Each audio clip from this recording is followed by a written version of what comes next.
台南麻豆安业国小校龄已经超过100年喽。它的前身为1919年麻豆公学校安业分校场。小而美的校园绿意盎然，学生的笑声总是穿梭在绿叶与阳光之中。无论举办任何活动及课程，都可以看到有一棵巨大的老榕树静静伫立在学生们的身后。老榕树除了陪伴学生成长，同时也是社区居民的生活重心，更是老校友们童年美好的回忆。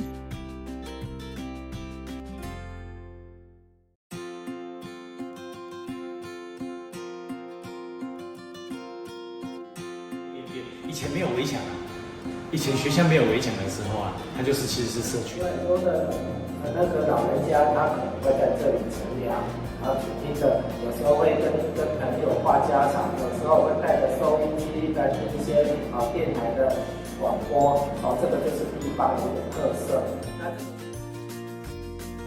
目前台南市政府共有338棵珍贵树木。依据台南市珍贵树木保护自治条例，安业国小老榕树于民国102年被列为编号168号的珍贵树木，当时树龄已经是120年，树的胸围达6公尺。从这张老照片可以看得出来，当时候老榕树作为地方教育和集会场所的重要性。我们寻访到老树倒伏时提供水源的长辈李金德与李木正先生，听他们诉说着儿时与老榕树的回忆。陪他睡觉，陪他吃饭，陪他对吧？真的啊。守着他，守着他。对啊，对啊。你教室多高咯？无教室。对啊，我出来外口摆就好啊。伫外口读册上课嘛是安尼上课。安上课。伫树仔骹哦。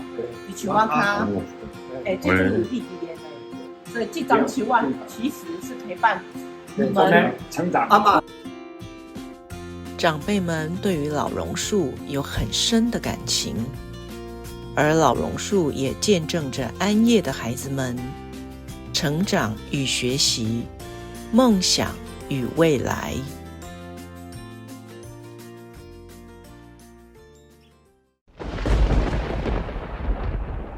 然而2025年7月6号的丹纳斯台风侵袭台湾，台南市于晚间10点左右测到阵风高达13级以上的飓风。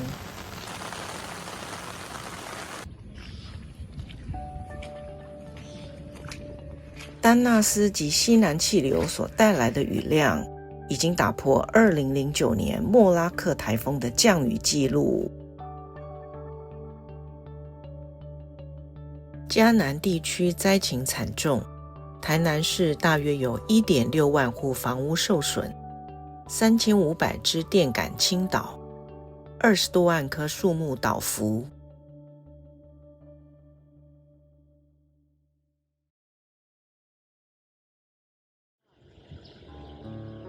安业国小的老榕树因为连日大雨，土壤水分含量太高，抓地力不足，竟然也倒了。这一棵树倒了，他们觉得很伤心、很可惜。那有没有那个机会可以把它扶正？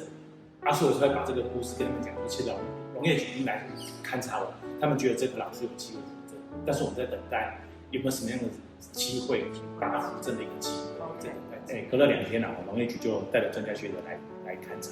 那勘察完就是听他们的意见嘛，他们就评估树没有得到核根病，只是因为我们的树真的很高很大。然后瞬间的强风把它吹倒。7月9号，树保专家到现场勘灾时说，老榕树的健康状况良好，是可以救活的。听到这句话，大家的心情都大为振奋。老榕树在细雨中长出的新叶，仿佛也在向我们展现它求生的意志。当时因为台风吹倒的珍贵树木有4棵，只有安叶老榕树有救活的机会，因此也引起媒体的关注。救援行动迫在眉睫，陈宏吉校长四处奔走，得知老校友李茂盛董事长愿意全力相助，感动落泪。同时也尽快把这个好消息跟学生和老师们分享。董事长马上跟我讲说，他知道这个讯息，他也叫我不要担心，因为他觉得这是天灾的问题，但是他以一个校友，他一定会想尽办法把这一棵老树救活，叫我放心来。当下其实就非常的开心嘛，怎么会有这一个校友愿意做这样一个事情？开车回学校的这个路上，然后就大概流了2次眼泪啦，我就会觉得情不自禁就掉了下。其实那个情绪本来很低落，然后接到董事长的通知，哇，那情绪其实非常的激昂啊，就这个情绪的转折其实非常的大。就回到学校就跟学校的老师同仁讲这件事情，他们也都觉得很开心，终于奔走有这个机会，可以愿意来救这个老树。好，这个。觉得以一个校友的身份回来为母校做一些事情，这个是我们应该做的哦。不止我愿意，所有的校友大家都愿意，只要他们听到了，大家都愿意。校长的协助之下，那得到民间李茂盛董事长的资金资助的话，我们很快的帮他扶正，这是一个很好的那个企业合作的一个典范我们也真的很感谢。那经费及人员具足之后，于7月16号动用麻豆地区最大的吊车来扶正老树。第一次扶正，因为老树实在太重了，吊车吨数不足，终告失败，大家心里都很难过。但同时也必须跟时间赛跑，为了维持老树的生命力，工作人员必须每天轮流为老树浇水。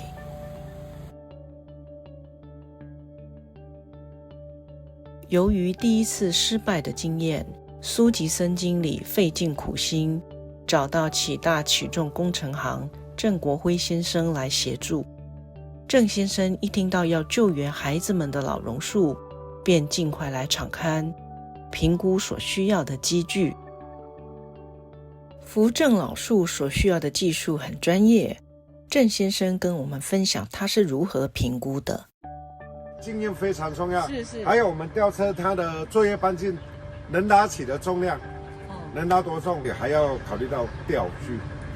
我们当天就出动了一台250吨的吊车，还有一台200吨的吊车，还有一台25吨的吊车跟10吨的小吊车。小吊车是要协助我们上去老榕树上面那个绑那个吊具，那个布绳，还有对，布绳，一条荷重30吨，一台吊车都足够负荷60吨的吊具来吊这棵老榕树。还有那个正面也准备了2台300型的怪手去协助，因为重力的问题、重心问题，对，所以我们拉起来之后，我们还有锯掉一些多余的树干，可以让我们的老榕树立起来，可以平衡，重心可以平衡。所以刚开始评估是大概160几吨，但是真正拉起来，我们吊车的实际的重量是非常准的，我们电脑显示的重量误差在500公斤。扶正之后，依据郑先生的估算，老榕树大约至少160吨，每吨有1000公斤。如果每个小朋友体重大约30公斤的话，修剪过后的老榕树足至少有5300位小朋友所加起来的体重哦。那因为那天正好没有阳光，是，真的没有阳就光，是舒舒服服的完成这个事。那隔天好像下一天下雨，现在下雨对我们树来讲是好事，很好，很好。就是好像他该有的都给他了，对啊，钓完了就给他水，这样。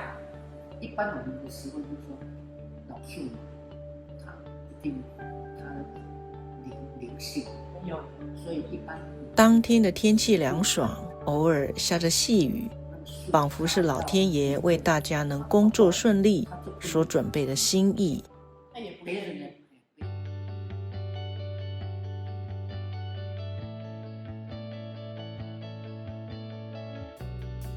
扶正老树的时间虽然只有15分钟，但前后准备的时间却花了5个钟头。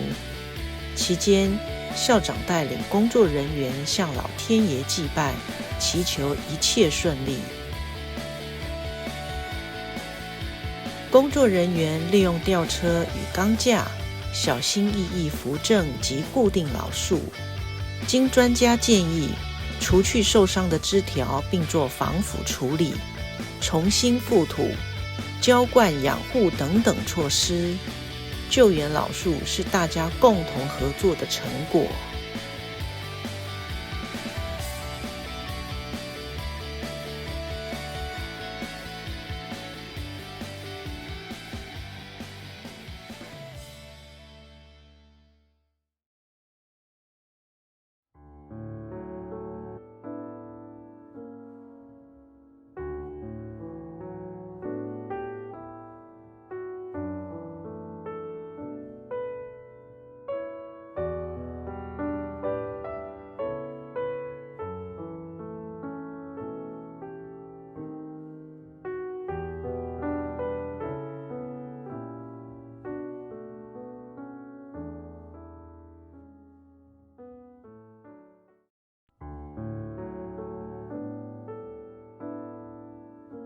是陈校长拿着他的以前校友给你的相片，日本时代的相片，就是看到小朋友都在这个大榕树下面、成人上面读书，哇，我就觉得这种感觉真的是非常非常的不错。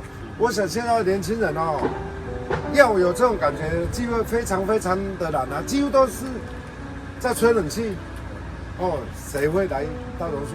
而且这种感觉是我们一些比较有年纪人的回忆，他们在那边读书，哎，这个以前就是阿公阿祖把他救活的，对对对，历史一个转捩点。本来就打算要来救了，按照看到那张老照片之后，更加要想来把它救起来，给我们什么样勉励的话，这棵树这样救起来，那也要讲啊。哎呀，你让他勉励你的囡仔啊，你要好好读书啊，感动就好。我感动，你也感动哎，就是你，今天的好好读书。哎。10年树木，100年树人，是这样而已。分秒必争。对。啊，现在救回来了。你们现在有这么好的环境，他也给你们非常好的树影来回报你们。对。你们才有这边的仙人种树，我们获能乘凉。是。少子化，然后可能对小孩子都是很呵护，那对孝顺父母就是大。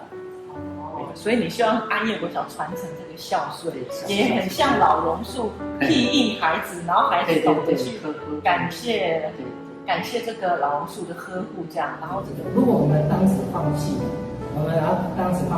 老榕树可能就死掉了。但是李董跟陈校长他没有放弃，让感动了很多的小朋友，让更多的小朋友能够成为下一个李董事长，为这棵老榕树的重生感到骄傲。不能放弃，小朋友都不要放弃，跌倒了要爬起来，总是会找到出口，生命就会找到出口。像这一次的话，老榕树的重生，谱出一个生命的乐章。我想这张树啊吼，有甲保持讲，搁继续搁沿用，对，咱安乐国小日后的屹立不摇。您跟人说过您想种100万棵树，您为什么会有这种想法？我自己规矩的，因为我从小生长在农村，我从小就家里种很多的树，我就很喜欢树。最主要的是鼓励自己，多种树，鞭策住籍多种树，提醒住籍多种树。我这一生最高兴的就是我在这个世界上种了100万棵树。我觉得对我们整个的气候的这个变化，尤其是树木白天光合作用，它可以吐出氧气让我们吸收，然而它自己呢是吸收了我们不要的，我们吐出来的废气、二氧化碳被它吸收了。我们要的它给我们，我们不要的它吸收了。种树实在对这个地球呢太好了，地球需要多种树，将来的对整个人类的未来呢都会很好。所以我也是希望，不止我多种树，包括我们的小朋友，包括我们其他也都要希望你们将来也多种树。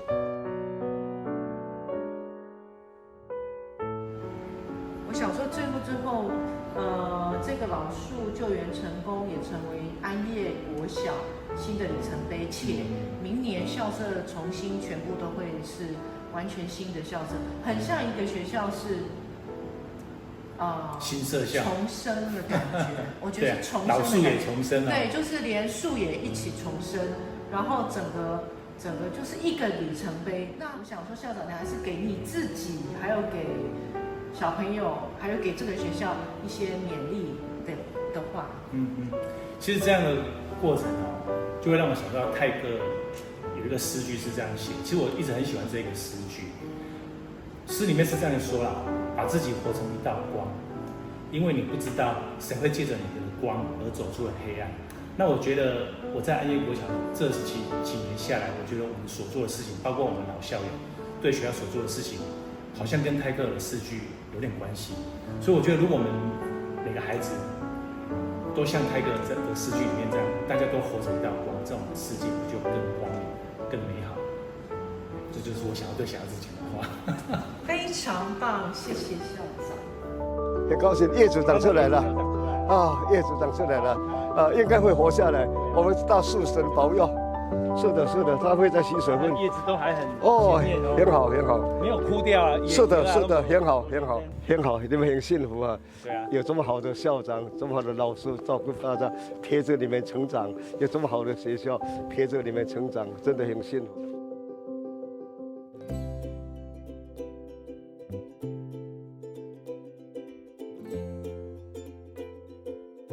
经历风灾后的老树再度扶正，伴随着旧校舍拆除重建计划，象征着重生与永不放弃的精神。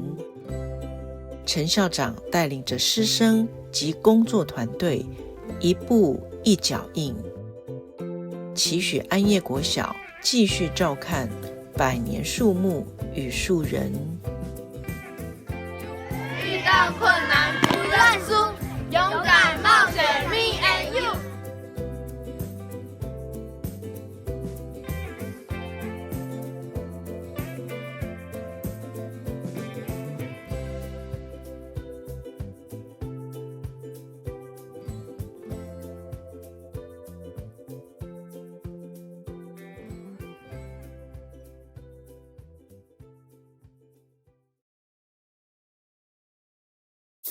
树都有它存在的意义，不是只有神木才能受到大家的保护和尊重。我想对榕树爷爷说，还好有你，谢谢你总是默默地陪伴着我，分享着我的喜怒哀乐。我想让更多人知道你的存在，因为只要有人还记得，你就不会被世界遗忘。